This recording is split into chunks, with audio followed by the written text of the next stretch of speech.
You may not hear them over traffic, but bees are busy making honey right here in Chicago, and their keepers just as hardworking. My business is called Bike-A-Bee because at the time I didn't have a car and I did everything by bicycle. So I had a bike with a trailer hitch and I was pulling a little trailer with all the equipment on it. Oh, you guys gotta get back in.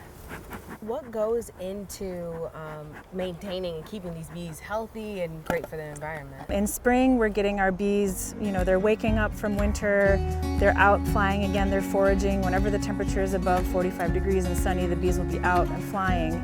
So once that starts consistently happening in spring, we start splitting the hives in half. We get new queens from a queen breeder that we work with down south, and we create more colonies. So we're just like duplicating and multiplying and growing all these, colonies. You said put this part on? Yep. Urban beekeeping is this extra special thing. A lot of people think, city wildlife, like none of that makes any sense. But in actuality, it is much more natural than like a lot of the farms in rural Illinois. There's such a diversity of things growing here. If you could describe the taste, what does it taste like? The summer honey that's produced here in Chicago from the linden trees is this incredible electric, bright, minty flavor. And that's like a world-class type of honey. You wouldn't think it would be growing, in a city, but it is. So this is a frame of honey that would be ready to harvest.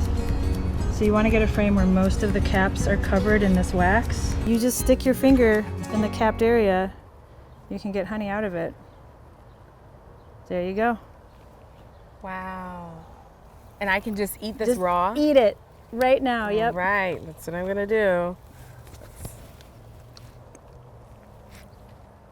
That's delicious. Whatever the bees find, they're eating, and different neighborhoods have different resources. Like Englewood, for example, there's a lot of vacant land, so there's a lot of clover growing in those vacant lands, along with chicory, dandelions, and all those things contribute to a different flavor.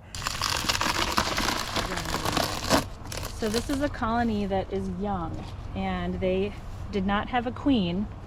So I gave them a new queen, and I want to see if she is. Pollination is the act of like a bee transferring pollen between flowers of the same plant, and that's how fruit is made. It's like completing the reproductive cycle for the plant. So bees are an essential part of that reproductive cycle. And if we don't have bees, native bees or kept bees or otherwise, then we're not going to have any food to eat. What's your hope for the future of urban beekeeping in Chicago? Oh man, I just hope more young people get interested in it.